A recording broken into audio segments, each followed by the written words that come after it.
young men and women who think that your salvation lies in crossing the Mediterranean Sea to go into other lands are completely misguided.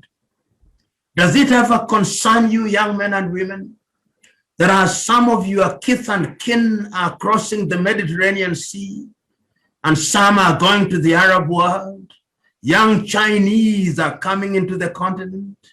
What is it that the young Chinese, many of them between ages 20 and 35, what is it that they are seeing in Zambia? That today you go to the streets of Zambia, they are Chinese. What is it that they are seeing in the streets of Johannesburg and Cape Town and Pretoria? What is it that they see in South Africa? What is it that they see in Accra, Ghana, in Monrovia, in Nairobi, in Kampala, in Rwanda, in Dar es Salaam that you cannot see? There is something in Africa. Africa is the place that has always been attractive to different civilizations. It was attractive to the Greeks. It was attractive to the Jews. It was attractive to the Turks. It was attractive to the Portuguese. It was attractive to the British. It was attractive to the Germans. It was attractive to the Belgians. It was attractive to the French. It was attractive to the Arab. There is something in Africa which makes her the receptacle of some of the greatest things on earth. And it is your duty, particularly you young men and women, to ensure that if Africa is not going to be enslaved again, and she can be enslaved, I'm already beginning to see the signs of Africa's enslavement. You know, I used to wonder, how is it that Africa was colonized? There are few white men, whether they were of German extraction or Dutch extraction, would come into the continent of Africa, and within a few years, they had conquered all of us, and we were enslaved, and if you were not enslaved, we were colonized. How did it happen that such a minority conquered us? I now understand. It started in the same way that I now see the Chinese coming into Africa. Slowly. We laugh at them. We laugh at it.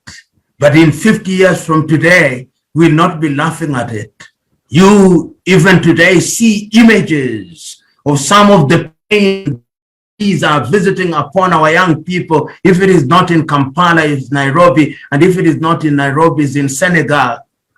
You see the Chinese coming here, and in every university, they are opening the Confucius institutes. If it is not at a university in Nairobi, is at a university in Zambia, because they know that the mind is the standard of the man. Don't you now see in some African airport that the signage is in Chinese, not in Luganda, not in Yoruba, not in Kiswahili, in Chinese?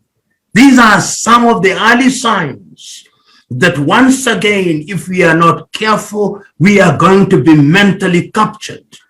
And I'm telling you, therefore, to go out there as young men and women and begin to recognize sooner rather than later that it is your duty to think like Africans. What is Togo in the scheme of things? What is Cameroon in the scheme of things? What is Lesotho? What is Eswatini? What is Zambia? What is Cabo Verde? What is Comoros? What is Seychelles? What is Kenya? What is Burundi? What is Rwanda? Kwame Nkrumah was right. As long as we are divided, we are always going to be manipulated. It is you young men and women who must now knock down those mental boundaries. And remember that these boundaries were artificially created in Berlin in 1884. And the reason why they were created was for the benefit of the colonizer, so that the Germans could have their territory, so that the Italians could have their territory, the British their territory, the Belgians their territory, the English their territory, the Dutch their territory, the French their territory. and the Portuguese their territory. We inherited them, and you now go to an African country. I travel to South Africa and I need a visa.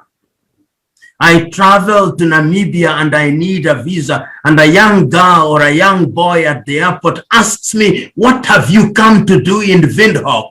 And in the same line, he or she sees a white man and rushes to serve him, saying, sir, how can I help you? Welcome to Namibia. Mental slavery. We must decolonize our minds. We must begin to think differently. See an African and remember that Togolese means nothing. Remember that Nigeria means nothing. What means something is that we are of African origin, and the beauty of Africa is the uniqueness of our diversity. The God that we worship is a God of diversity. If you understand that, then you will understand that your duty is to serve in the continent of Africa. There is a young man who is my friend and my mentee called Osman Toure. He is from the Gambia. The young man said something which I would want you to consider. He had the opportunity of going out in Europe to study, but he chose to leave his country, the Gambia, and is now studying as I speak in Rwanda. That is the kind of confidence that I would want us to have in our institutions. You can go to the University of Lagos. You can go to Cheikh Anta Diop University in Dakar in Senegal. You can go to Agostino Neto University in Luanda in Angola. You can go to the Walter Sisulu University in South Africa. You can visit the University of Mpumalanga. You can go to the university in Dar es Salaam or Makerere. You don't have to go out there and tell me I went to Harvard. I went to Cambridge, and you tell me that Harvard is the best law school in the world. Which law do they teach? Do they teach Zambian law? They are only good in American law. And yet, because of your mental slavery, you believe that that is the truth. We can now look elsewhere in the world and begin to see what is happening. You go to Vietnam, which was at war when I was a Form 1 student. You go to Vietnam now. Vietnam produces more coffee than all East African countries combined. You go to South Korea, which was at war in 1953. Today, when you buy a phone, whether it's Samsung or whether you buy a Hyundai, is from Korea. You go to China, which was a backwater country only a few years ago. Look at every item on your desk, even as I speak. Half of them are made in China, including the toothpicks that you have used after you have taken your lunch. Why? Because they have faith in themselves. When they come to Africa, they are not running away from Africa. They are coming to Africa to work for their country and to return the money back to their kith and kin. But I've seen young Africans boasting, I cannot have my child born in Africa. We live in a continent where some in the middle class, when their wives are expectant, they go to the United States so that their children can become citizens of the United States of America. What kind of a people are we? What kind of a people are we? We must ask ourselves. If we want to be respected by other civilizations, we must demonstrate by word and deed that we have faith in ourselves. This is the mother continent. This is the continent where all civilization came. Let us make her proud again. Let us make this continent proud so that in 20 years from today, the promises that African politicians have made on our behalf in Africa Agenda 2063 will become true. Let us make it true so that the promises that we have made to ourselves under the African Free Continental Free Trade Area will become true. Let us make it so that Africa can feed herself. Let us make it so that the cocoa that is produced in Cote d'Ivoire, in Togo, and in Ghana does not go to Switzerland, which does not produce any cocoa and yet is the greatest exporter of chocolate in the world. Let us add value. Let us ensure that the rubber that is produced in Liberia is used to make tires in this part of the world. Let us be a country that can make our own medicine and our own vaccines. Let us be a country and a continent that can feed ourselves. Let us be a country that can mine iron and mine gold and refine it. Let us be a country that can, a continent that can make things that will suit our people. And I'm using the word country deliberately and continent interchangeably because I look forward to the day when the words of the Osagyefo Kwame Nkrumah will come true and we will be able to say that the borders that we have are only good for purposes of administration, but I'll be able to travel from Dakar in Senegal to Djibouti in Djibouti and nobody will ask me for a visa.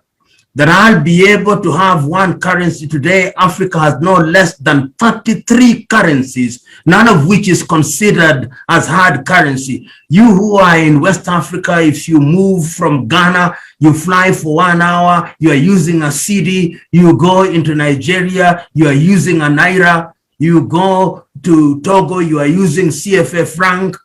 You move from there, you go to Angola, you are using Kwanza, you leave Angola with your Kwanza, you go to Zambia, you are using the Kwacha, you go to Malawi, you are using the Kwacha, you go to Mozambique, you are using the Metical, you come to Kenya, you are using the shilling, you go to Ethiopia, you are using the birr. While in China, a population of 1 billion, they are using only 1 yuan. The United States of America, $1. 27 countries in Europe, only 1 euro. We must retool. We must begin to think differently. The 54 visas that we must use, we must obtain, or 54 passports must be replaced with 1 passport, as the leader said in Kigali in Rwanda. It can't be done. And it's only you young men and women who, through organization, can bring pressure to bear on the political leadership so that they may begin to do the right thing. Remember that most African political leaders like us the way we are, divided as we are, so that they can continue to rip and rape Africa, as we have seen in the history of this continent. Part of the pain that has been visited upon Africa has not been by the colonialists, but by their hirelings and acolytes whom we made presidents post-colonialism and post-independence. So it is our duty as we look to the future to remember that this is the mother continent. But when I look at Africa, I can see certain good things that are happening, and I travel across Africa sufficiently to know that they are good things. Sufficiently to know that when I go to Namibia, I see good things, that when I go to Botswana, I see some good things. When I go to Rwanda, I see certain good things. I go to Dar es Salaam, I see certain good things. When I go to Malawi, I see certain good things. I go to Ghana, I see certain good things. I go to Senegal, I see certain good things. It is these good things that we must focus on. And lo and behold, I have no doubt that it shall come to pass. And this continent will be where it ought to be, in the dinner table of human civilization, respected as she should. But the burden is yours. If you don't work for it, if you don't work at it, if you are not sacrificial about your contribution to Africa, Africa will always be in the lower rungs of human civilization. Let us today take a solemn vow as we remember those little children, primary school children in Soweto, on that 16th day of June 1976, they paid the ultimate price with their lives, so that if South Africa is free today, is free because the tree of freedom was watered with the blood of those young men and women. Speaking both literally and metaphorically, you too offer your blood and sweat for the sake of the mother continent. God bless you.